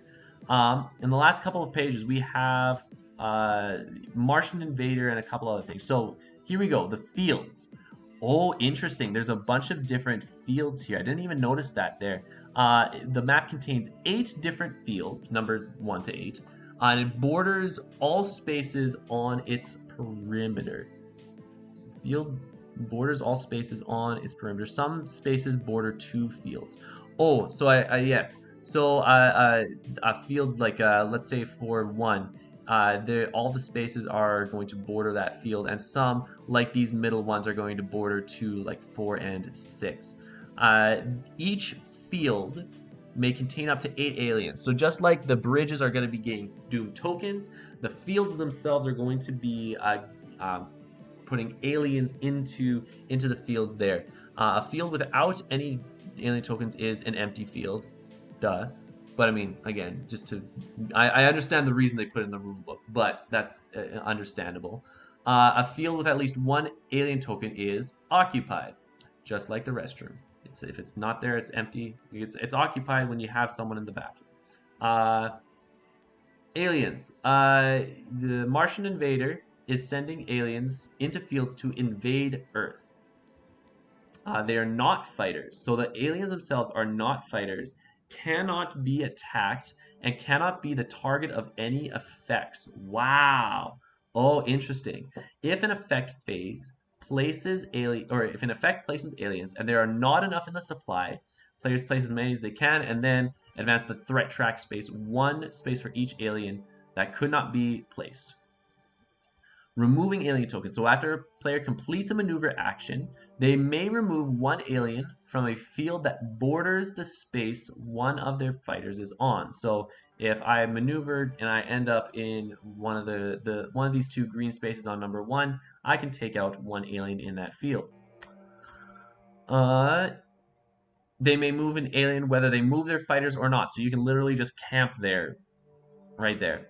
If your fighters border more than 1 field, they may still only remove 1 alien. So 1 alien at a time there. The objective here, invasion. When the threat marker reaches the end of its track, flip the leftmost face down invasion token face up. So instead of the bridges being placed onto the top when it's destroyed and taking the effects there, with this one, the markers here are already face down in there. You just flip them, and so it stays revealed. And Martian invaders cards have effects with one of 4 invasion symbols on them. If the matching invasion token is face up, so if the different tokens here, they'll have different symbols, I believe. If it's face up, resolve the effect as normal. Otherwise, ignore that effect. So freeze ray. Let's see if I can I might need to zoom in a little bit more here. Oh goodness. Can I zoom in one more? Let's get to 200. If the Martian invader immediately, so this is with the token if it's face up and it's here. If the Martian border is in a space, and now it renders, if is in a space bordering an occupied field, ignore the value of your opponent's card. So if the UFO is on a space that's bordering a field and it's occupied, it ignores your card, which is very deadly with the attack. Not as much with the defense, but that still could be pretty devastating. After combat, place an alien in each field bordering the Martian invader space. So just with that effect alone, the fact that you bordering the Martian invader space, it's going to be important with a card like this to make sure that the invader's not in any space bordering multiple fields. If there's going to be a lot more cards like that, playing that positioning game is going to be very crazy. Almost done this rulebook, and then we're going to go through one more. It looks like it's set rules, so there's only 6 pages in that, and then I'll maybe play a game here or two. But Tales to Amaze is compatible with heroes from other unmatched sets. Cards from other sets may have unique interactions. So this is going to be kind of addressing some of these things. So enemies are treated as being played by the opponent. So it is an opponent so Feint, which cancel all effects on the opponent's card, does cancel effects on an enemy's card. However, enemies cannot be chosen by an effect. So if there's anything that says choose an opponent, you cannot actually choose the Mothman or the Martian invader. Enemies cannot and do not make decisions. If an effect says it may do something, it chooses not to. So it will always choose not to when there is something in that effect. So things like Robin Hood steal from the rich, you are always drawing 2 cards in that instance. If an effect lets it do something up to a number of times, it does it 0 times. So I can't think of anything with an up to. There's many of them in there. But yeah, again, similarly, it's just not going to choose it. It will not play your games. If an effect lets an enemy place itself in one of a number of possible spaces, the players decide where to place it. So enemies deciding it doesn't want to make decisions, we can decide for that as well. If an effect would require it to decide between 2 or more options, it just straight up refuses and the effect is ignored. It's just a whammy. It just decides, no, I'm not gonna play by your rules, and the effect is ignored. That is crazy. Yeah, Houdini's gonna be pretty nasty. Yeah, they won't want to boost against that one card. Houdini could get quite a bit of damage there. I'm just trying to think of an effect that it would require for them to decide between 2 or more options. What cards? I'm blanking hardcore on this. Maybe something will come to me, or someone in the chat can let me know. Maybe there isn't one, and it's an upcoming fighter. I actually don't know many upcoming fighters, so it's not a hint or anything like that. I honestly have no idea. Printed value. The printed value of a card in the enemy's deck or hand is the attack value. Printed card of a card. Yes, okay. In combat, use the attack value if it's attacking, and the defense value if it's defending. Oh, so no, when something specifically says printed value, it's always the attack value. But in combat, if the defense value is different, you use the defense value. Ooh. Oh, mitosis. Yes, shield formation. Discard or give Yen an archer. So it just chooses not to do anything of that. Yeah, that's a good use of. That's a good example for that last sentence there. Small fighters. Enemies ignore small fighters when determining targets to move towards an attack.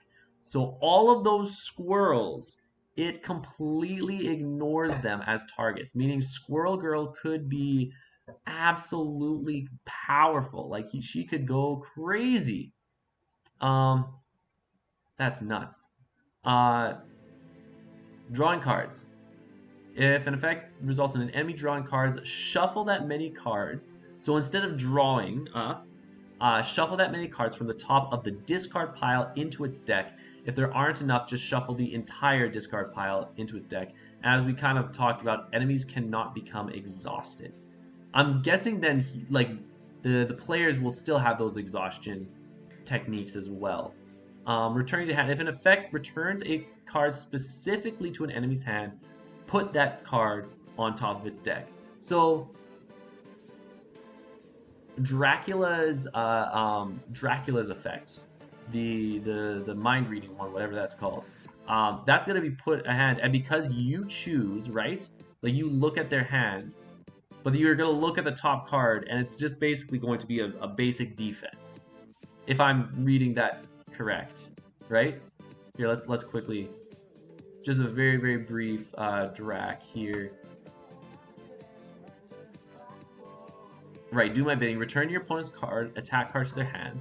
Look at their hand, and choose an attacker versatile. And so because when it says look at their hand, you're just literally looking at the top of their deck. So yeah, it just kind of makes do my bidding a base 3. So interesting. Advanced play. So we talked a little bit about this before. You can make it more difficult by using amazing event cards. After setting up the game as normal, choose 1 to 3 cards or shuffle and draw them randomly. The more cards you use, the more difficult the game will be. If you want to use 4 or all 15, you could probably do that. You probably won't have a good time. Well, you might have a good time. You might be destroyed. But obviously the game says choose 1 to 3. I want to deny that. My first game, I'm gonna choose 5 cards. See how that happens. Probably get absolutely destroyed here. The rules can't tell me what to do. Place them face up or up near the board. They are in effect for the entire game. Note, some combinations of heroes and amazing events can make the game very difficult. Good luck. Feeling competitive, you can use them to play competitive. If you play on the Point Pleasant battlefield specifically, do not place the bridge token. So if you're playing as a competitive game, you don't use the bridge tokens there. I wonder how well these will play competitively, just because of how big the boards are. I don't know how. Like, I would need to look a little bit and see. I feel like that would be a massive disadvantage to multiple players. If there's like a competitive meta, I could start see. There's already been some reason to actually have this in place, but I could see more map bans, or like a map ban, like a global map ban, kind of being put into place. Not even global as far as the whole tournament, but like in a match, like having bans before even the picks and everything. I'm curious as to how the maps will play competitively. It's not the avenue that I'd be most excited about, but it's curious. The one that is going back to the chat, one that only lets them take 3 damage seems really nasty. I wonder how bad they can get. The amazing event. That's right. Oh yeah, I can imagine with a lot of like characters like Arthur, with people who can hit very hard, like Dracula, Jekyll and Hyde, even Achilles. Achilles will be a crazy nerfed by that amazing event. From what you can eyeball, they don't seem too bad. The center space looked like you could reach most places in 4, so that's fair. I'm not gonna take a look at the boards again. But that's fair. If they don't seem too bad competitively, like that should be all right. The minions, however, the very last part of this one before we take a look at the heroes. My my personal favorite thing. I love the heroes all here. Um, Here we go. Ant Queen. Ant Queen acts like a mini boss, advancing the threat track. So she's it's like a yeah, it's a mini boss kind of employed by the villains that want to use her. She also puts strange pheromone cards into the initiative deck, which trigger more end of round effects until she is defeated. Oh, so it looks like the Ant Queen is someone who's going to be directly helping the villain rather than just being a nuisance per se. We'll go here. Blob. Blob puts acid tokens on the board that damage heroes and sidekicks who land on them. Yeah. The blob also heals and has effects that deal damage to heroes and sidekicks next to them. So the more you interact with blob, it's almost kind of one of those fighters where if you're gonna go after blob, you better make sure you hit him, you get him right. If he's still on the, if you try like chipping, he may not do a whole lot to blob. That's kind of my first impressions with this character here. Jersey Devil. Jersey Devil causes players to discard cards both from their hands and their deck. So this is one where, especially if you don't want to play towards exhaustion, Jersey Devil could be a big nuisance to those fighters. And similarly, like for Blob, you almost want a fighter who is able to not do a lot of chip damage. So even someone like Medusa has the gaze of not the gaze second shot, but apart from that, a lot of the damage output would be chip damage and a lot of these other things here. Jersey Devil here is going to be discarding cards from the hands of the decks. It can cancel cards that share a name with a card in that player's discard pile. That is wild. Wow. Okay, so it's not only like his effects will also be able to cancel cards. It seems like Jersey Devil is all about the discards and wanting to that. And so late game Jersey Devil could be absolutely really bad. Yeah, it could be terrible. I can imagine even Sinbad, right? Take someone like Sinbad who has all these voyages, or sorry, can cancel the share a name. Sorry, not the voyage, like a feint, or more often like a skirmish. Or if you have, I think that means it cancels cards that share a name with the card that's in. So yes, if you have a card, if you have duplicates of a card, so things like highway robbery, things like any of the 3 value cards, like double attacks, a lot of those things. That is how it makes sense. Jersey Devil equals screw Daredevil in particular. There can only be one devil in an unmatched board. And Jersey Devil is making sure that it's him. Yeah, this is crazy. Skunk Ape. Skunk Ape hits hard, real hard. It takes extra turns. When it loses combat, it can terrorize sidekicks. So I feel like this is the minion equivalent of Bigfoot, where he's just gonna smack you hard. And for him, if he loses combat, it really sucks because he just wants to. He's just gonna hit back harder. Again, I feel like this is gonna be another like basic character. I think it was Skunk Ape, right? Going back here, it was Skunk Ape that had the fewest amount of cards, which makes sense, especially if he has a very simple game plan. So he's gonna be the most consistent minion. That means he's just gonna be just nailing heroes and sidekicks specifically, especially if they're low health sidekicks. I'm thinking like Jill's partner, thinking Pat, poor Bess, Porter, Merlin, things like that. Tarantula. Tarantula leaves web tokens on the board that stops heroes and sidekicks who land on them. We talked about that. It is more powerful when on a web token. So when the tarantula is on a web token, it is going to become even more powerful. And then the Loveland Frog puts extra initiative cards in the deck. We kind of saw that as well, kind of giving him extra actions, extra turns, allowing it to attack up to 4 times a round. So this is almost, I would say this is almost the equivalent of like a Sinbad, where like at the end game, you're building up. You're going to be able to take lots of turns, except instead of damage output and maneuverability, it's going to be an action game. right? And so yeah, and then it's also going to damage opponents near them. So along with all of the damage that's accumulating, if it's hitting a lot of times, if it's getting a lot of these combos here, it's going to be right next to you. So not only are you taking damage in your uh, uh, in the amount of times he's attacking. But unless the strikes again has a bit of a different side effect with the end of the round. I guess the one is also end of round. But I wonder if there's like end of round side effects with that as well. If it is where it like increases the damage, that could be extremely powerful. But yeah, minions I think are fantastic. I love it's cool how like they took a lot of these like classic minions as well, each of which could have been like their own unmatched hero. But I mean, there's so many hero ideas. I'm glad that they at least get to be put into something like this.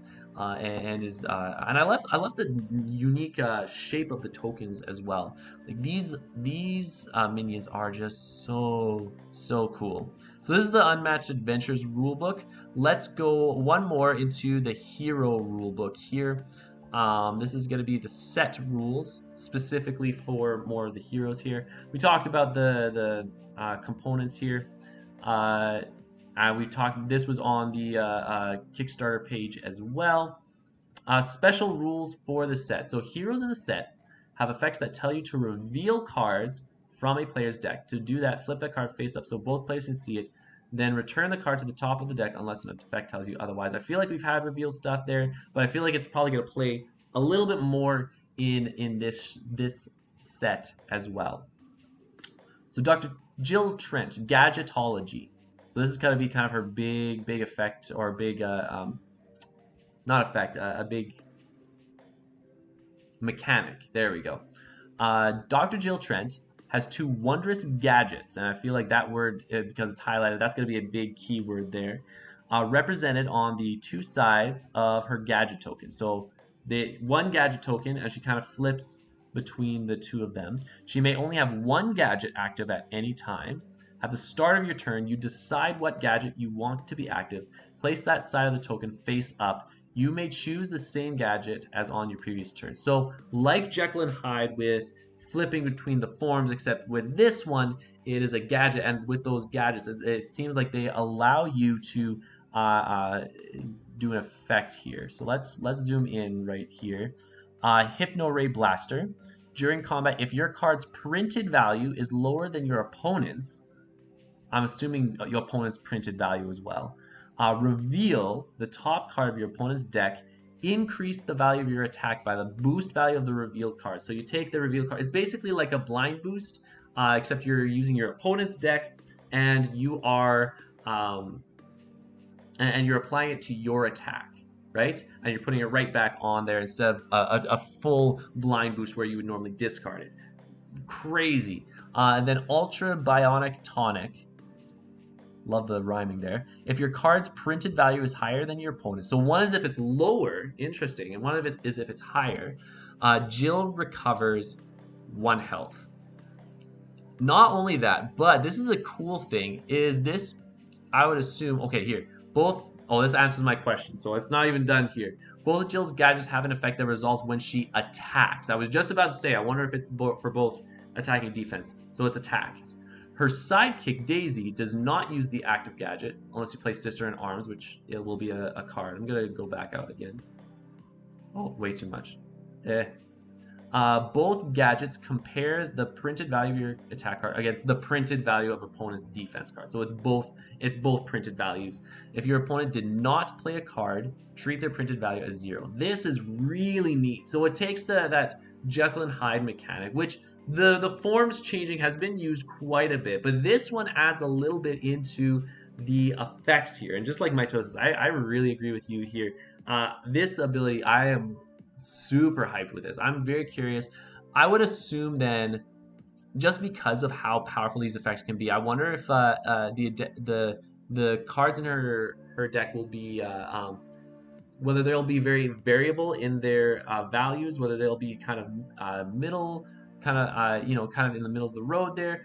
This is Very interesting. But the cool thing about this is the Hypno Ray Blaster. It means if you're constantly attacking lower, that doesn't necessarily mean you're going to lose the combat, because if that printed value is lower, you could still hit higher than what your opponent is doing. I can imagine people with high boost values, things like Achilles doesn't have a lot of higher defenses, but things like Yanenga could be pretty powerful. Things like Dracula could be quite powerful if he's defending.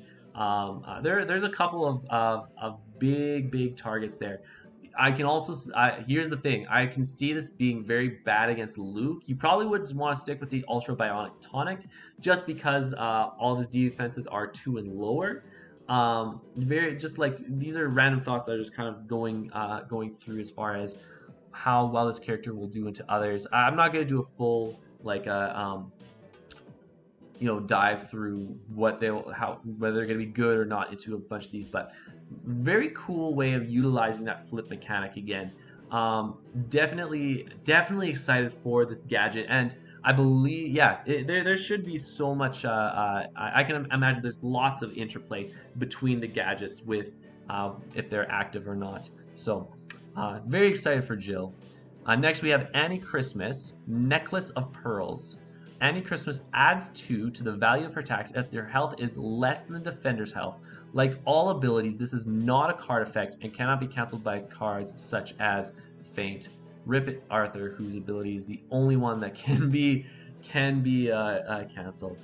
We heart pours out to you. But Annie Christmas is going to be very interesting, especially early game, because she doesn't start off with a lot of health. So she's going to be able to get a lot of extra value for a lot of her cards earlier on in the game. But this could also be, I can see it lending itself well to the mid to late, especially the late game, where you have these big moments where you are trying to kind of play this game where you want to be, if you don't want Annie to get her high value cards, you want to have health lower than Annie, right? But at the same time, if it's lower, you're getting closer to that threshold. And if let's say you dip, let's say you have 2, she has 3, you do an attack, Annie still manages to get to 1 health, and then now you really better hope you have a good defense in hand, because Annie can take you out for that last. I can feel this. I can see this character being a really cool character, especially towards that late game as you as things ramp up, as you're getting towards the climax of the match. This one I'm more curious, less about the theming and more about how this is going to play into some of the games of Unmatched here. Nikolai Tesla, the scientific method. So he has 2 coils represented by 2 separate tokens. Each token can either be charged or discharged. At the start of the game, he has 1 coil charged. At the end of each of your turns, you may charge 1 coil, flipping it from its discharged side to its charged side. So it seems like, at the end of your turns, you're always going to be charging. He's always going to be creating this energy, and so that's going to be really cool. I also loved the how like the discharge, with it being like very not minimalistic, but there's not a whole lot, and then charge is like hyper active. I feel like this character is gonna be, the art is gonna be top notch. I feel. At the start of the turn, if both coils are charged, deal 1 damage to each opposing fighter adjacent to Tesla. Woo-hoo-hoo! So if he has his coils charged, he's dealing splash damage to anyone coming next to him. Then you may move each of those fighters 1 space. Using this ability does not discharge the coil. So if you have your coils charged, it is fantastic. Wow. Just that ability alone is quite good. However, I can imagine there's a lot of card effects, as we see here with that 7 hertz, discharging coils, where it'd be useful to have the coils discharged as well. Many of Tesla's cards let you discharge 1 or 2 coils to trigger the effects. When you discharge a coil, flip the token over from its charge to the discharge. So again, flipping it back, and discharging is always optional. So Tesla's cards have separate effects based on whether you discharge 1 or 2. Sometimes they will be in addition to other effects with also, and sometimes it will replace the other effects instead.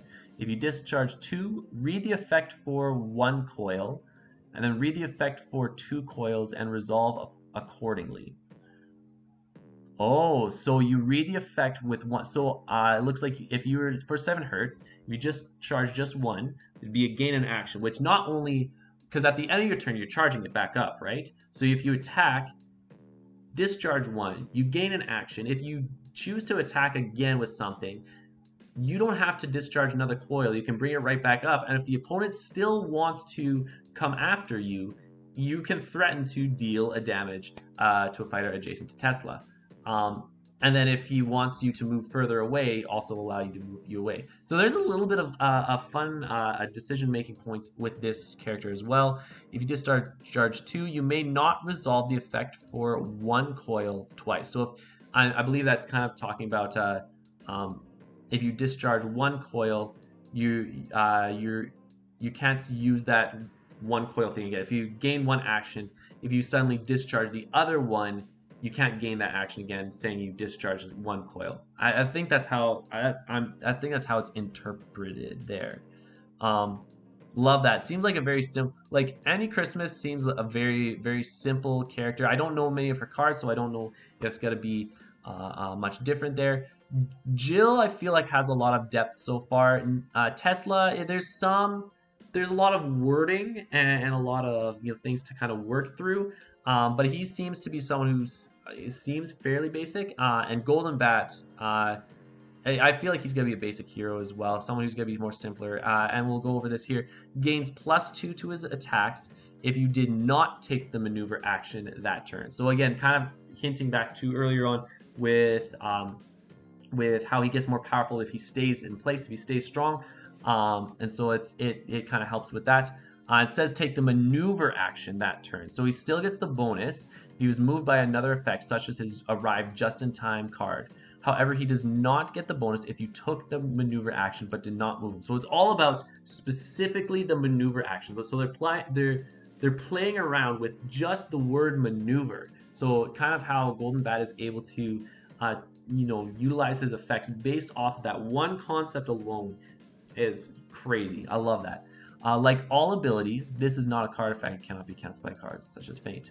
Nice. And then here we have the credits. So overall, a good amount, and this is the wallpapers here that you can download right now if you wish. Overall, I don't think I've been this hyped for a set almost ever, really. I think this is the most hyped I have been for a set. There's so much to love here. I remember, I mean, for the co-op and just when we came out with the villains for this one, yeah, there was so much hype with that and with the mode in and of itself. Just being able to play this in multiple different ways is fantastic. Always welcome. And even the heroes, like I'll be honest, when I first heard about the heroes, like the only one I really knew was Tesla. And even then, it wasn't like one of those heroes I was clamoring for, right? It's like, okay, this is pretty cool. Like I could see him in the game. I thought it would be, as far as hype goes, I thought he would be similar to someone like an Achilles, who like is maybe well known, not my most hyped character, my most requested. But all of these characters so far, from what I'm seeing, have really impressed me. I think this is going to be a very diverse set. There's lots of replayability in this set. I think the value is wonderful. I think it is just fantastic. There's so much to love for fans of Unmatched. I think the cool thing about this set in particular is it has heroes that are simple to kind of get a grasp. At least I don't know what the card effects are here, but it has things like the Golden Bat and Annie Christmas, who I feel like are simple, and even Tesla has a little bit more going on, who is but I feel like getting a hold of him is also very simple as well. So when you're playing this with newer people, if you have just this set alone, it's also going to give you a little bit of that flexibility to be able to introduce it with characters that are easy to understand. Probably the most advanced being Jill Trent, which is fine. It's good to have more complex characters as well. It kind of rounds it out a little bit here. But I think this is a well curated roster. with so much replayability and the potential to do some really cool things in the unmatched system, that this I would probably, as far as like the tier list as far as unmatched sets go, this would be a must buy for myself. As my toast said, they knocked it out of the park here. The even small things like this amazing events deck here to make it more difficult if you would like. You know, they're continually pouring more into this. The advertising, everything, just so well done. This looks like a really good implementation. I plan on getting this as well. Like this is this is an insta buy for me. And so like this is, yeah. I cannot. I mean, I have not seen the characters, so we'll see how it all plays out in the end with all the effects and everything. But this is just incredibly hype. I'm looking forward to this set, probably the most out of any other set, and that says quite a bit of it to this game. Um, so yeah, well that will be the, not a review, kind of like a preview of Unmatched Adventures, Tales to Maze. My thoughts for the Kickstarter, for everything in the rules. Yeah, let me know what your thoughts are. I know we've had some people chatting, and know specifically yourself, my Tosis here. You've been active here. It's been good to kind of see your thoughts as well. But yeah, this is really, I cannot get over how hyped I am for this set.